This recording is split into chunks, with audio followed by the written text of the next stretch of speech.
Here at SpaceX, and I'll be your host for today's mission. Start of engine chill. As you may know, Starlink is a constellation of satellites operating in low Earth orbit and provides high-speed, low-latency internet to places all over the globe, particularly in remote areas where connectivity is limited or completely unavailable. Starlink is now live in the Caribbean, which brings us to servicing 33 total global markets. If you're interested in seeing all the areas where Starlink service is available, check out our availability map at starlink.com/map, which you see right there. The green shows you where service is available today and where there's a wait list, and Stage the gray 1, RP1 load is complete. shows you where service is pending. Today's launch gets us one step closer to adding even more green to that map. We've got one of our shorter webcasts today with live coverage ending just after the first stage landing and second engine cutoff. But as always, we will confirm deployment of our Starlink satellites via SpaceX's social channels. Now, as most of you are aware, what makes Falcon 9 really unique is that it's currently the only orbital-class rocket capable of flying over and over again. SpaceX has reflown first stages since 2017 and fairing halves since 2019. Now, as you can see on your screen there, this rocket has soot markings on it, indicating that this booster has flown before. Today will mark its 12th flight, having previously launched GPS-3, Turksat 5A, Transporter 2, and 8 Starlink missions.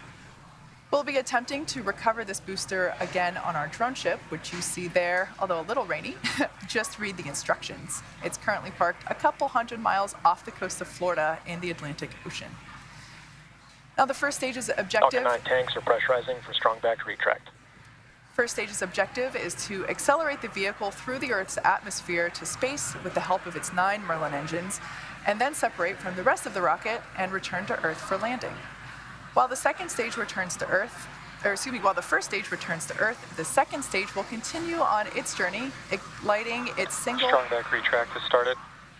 All right, so there we heard call out that the strong back retraction has begun. If you watch closely on your screen, you should be able to see it there. So the second stage will ignite its single engine, which is optimized for the vacuum of space. The second stage is what will carry the 53 Starlink satellites to their destination in low Earth orbit. Now, speaking of our satellites, they're safely enclosed inside that large barrel structure with the pointed nose at the very top of the rocket. We refer to that as the payload fairing. The job of the fairing is to protect our cargo during ascent until the vehicle is outside the Earth's atmosphere, at which point the fairing separates to expose the satellites to the vacuum of space. Once separated, the fairing halves will fall back to Earth for recovery and future reuse. Now, that structure there that you see retracting slightly away from the vehicle, that is the strong back, which is part of the transporter erector, or TE. We use it to roll the rocket out from the hangar to the pad and raise it to its vertical launch position. The TE also routes the vehicle's fluids, powers, and telemetry umbilicals from the ground systems to the rocket and satellites until Falcon 9 goes on internal power and clears the pad. So we just saw that strong back open its clamp arms and retract. Now at T0, hydraulics will pull that strong back even further away from Falcon 9. Stage 1 LOX load is complete. As it lifts off from the pad. So there we just heard the call out that LOX load is complete on the first stage. LOX load is still undergoing for the second stage. Now, as many of you know, SpaceX and NASA have worked together for many years to put both cargo and people into space. And this week, NASA announced another opportunity for our teams to work together. SpaceX was selected by NASA for the Communications Services Project to demonstrate high-throughput, low-latency data relay services for NASA programs. We'll leverage our technology, such as space lasers, to provide NASA with big improvements in connectivity and throughput for space-based assets. This could in turn help NASA transition from their current in-space communication system, known as TDRS, to a more commercial option, so stay tuned for more on that. So we're just about 2 minutes left to go until liftoff, and Falcon 9 is moving into the final stages of the countdown.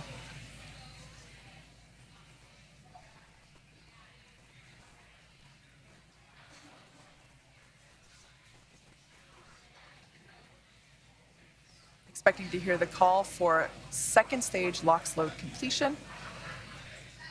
At this point, Falcon 9 is fully loaded with its fuel, which is RP1, or Rocket Propellant 1.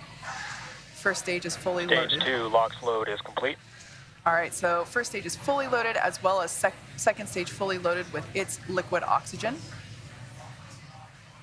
So there we have a shot of the... Gas closeouts has started. So there we can see a shot, beautiful view of pad 40. And we can see that that white cloud is forming around the vehicle. That's totally normal. Now that LOX load has completed, the excess liquid oxygen is now venting from the lines that we use to complete that propellant loading. Next milestone is we'll hear that the vehicle is in startup.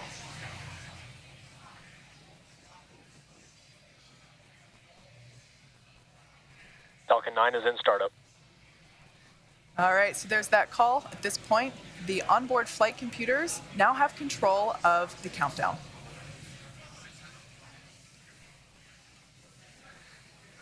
Falcon 9, Starlink, LD is go for launch.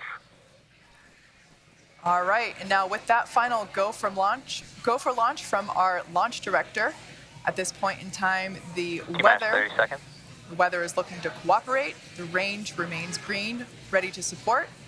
And the teams are tracking no issues. So at this point, all systems are go for launch. Let's watch as Falcon 9 takes our 53 Starlink satellites into seconds. orbit. 10, 9, 8, 7, 6, 5, 4, 3, 2, 1. Ignition and liftoff of Starlink 414.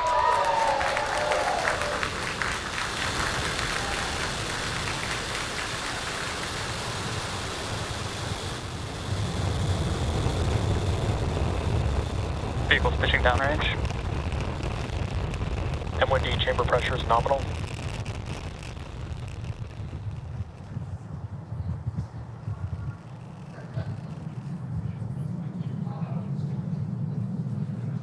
As you can see on your screen and heard by the cheers of folks with me here at Mission Control, Falcon 9 has successfully lifted off from Space Launch Complex 40, carrying our 53 Starlink satellites. Although at liftoff, gravity is pulling straight down on the rocket. As we ascend, we actually tilt the engines. The technical term for that is gimbaling for all my rocket nerds out there. And that actually turns the rocket horizontally. Falcon is supersonic. So we're still going up, but with that gimbaling, we're now also heading horizontally away from the launch pad. That's what we call a gravity turn. Now we're going... Max Q. There we heard the call out for max Q. That's the point in which the vehicle experiences the greatest dynamic pressure. So we're going to throttle those engines back up. And we're coming up to a series of events that will happen in quick succession. For those of you that have followed our launches previously, you know not to blink. The first of those three events is... Start of MVAC engine chill. All right, so we heard call out MVAC engine chill. We're basically flowing some of the super chilled liquid oxygen through the turbopumps of the second stage MVAC engine in preparation for its ignition. But first, we have to do MECO, or main engine cutoff. That's where all 9 Merlin engines shut off to slow the vehicle down in preparation for the next milestone, which is stage separation, where the first stage and second stage will separate. As the first stage makes its way back to Earth for landing, the second stage continues its journey with SES-1, or second engine startup. This is where the single Merlin vacuum engine will ignite and propel the second stage along with the Starlink satellites to orbit.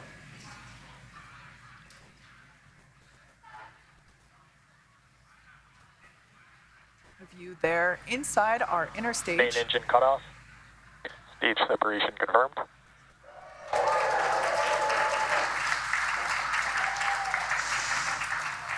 MVAC ignition. All right, so all 3 of those events in quick succession. Bearing separation confirmed. And there we can see that the fairing halves have separated, exposing our Starlink satellites to the vacuum of space. On the left-hand side of your screen, you can see those grid fins deploying on the first stage. Both stages are on nominal trajectories. All right, great news there. Everything looking nominal for both the first and second stage.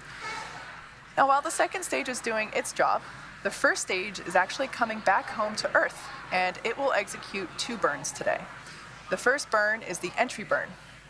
We will ignite 3 of its engines, 3 of the 9 Merlin engines at the bottom of the first stage to help slow the stage down. The second burn is the landing burn, and that's where we ignite 1 engine, just the center engine, that will bring the vehicle speed down rapidly in order to land on our drone ship. Just read the instructions. That drone ship is about the size of a football field. Everything continues to look Acquisition nominal of signal, Bermuda. for both first and second stage.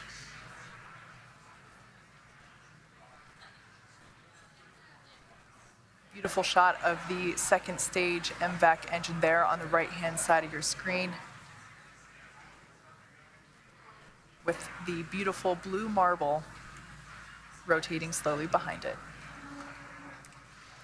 Now that first stage, as you can see, is beginning to basically float its way back to Earth. It's currently above the Earth's atmosphere.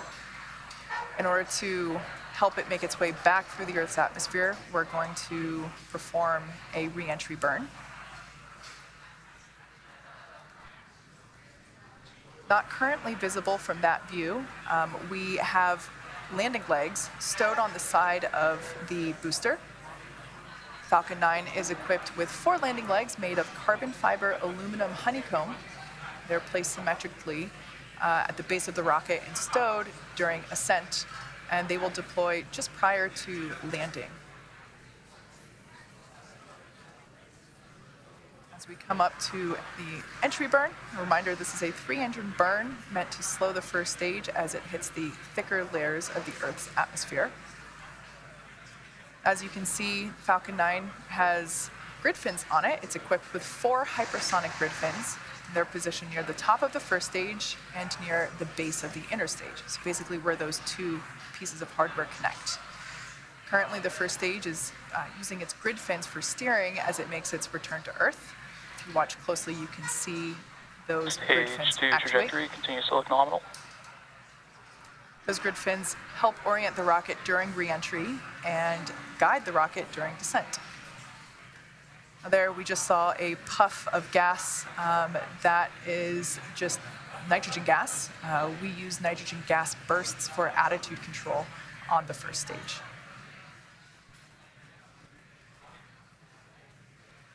Stage 1 entry burn startup. So we can see the first stage has Stage 1 FTS is saved. begun its entry burn.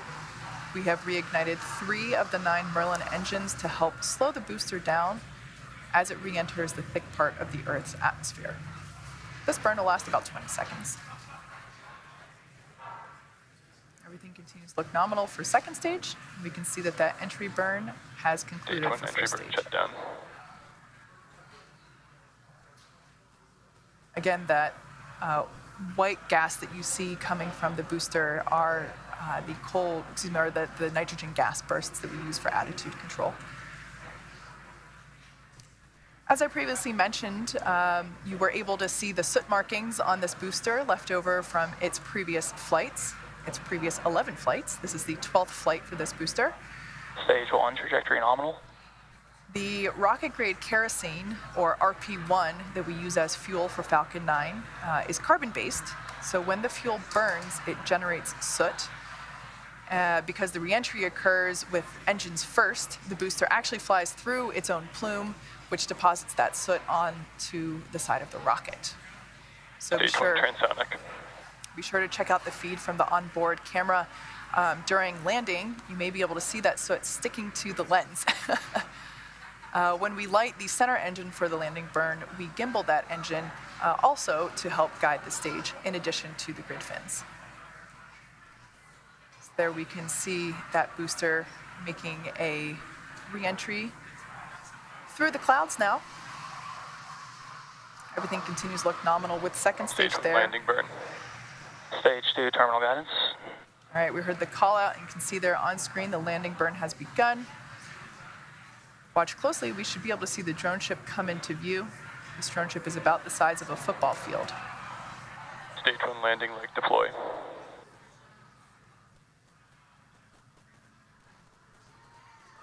As you can see, this booster has Stage 1 touched landing down confirmed. once again.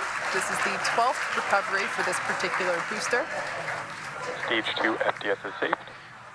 This recovery also marks the 115th recovery of a first stage booster. Gorgeous shot of that booster on our drone ship. Just read the instructions. Up next will be second engine cutoff, Second engine cut off. which we Expected saw loss of just signal. there. Cape.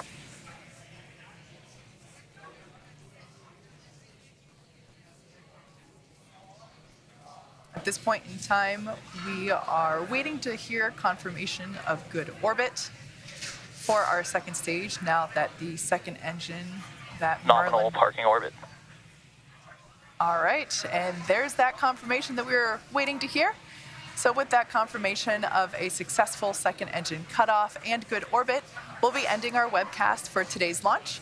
As I mentioned previously, we'll be confirming payload deployment via our social channels, so keep an eye out for that.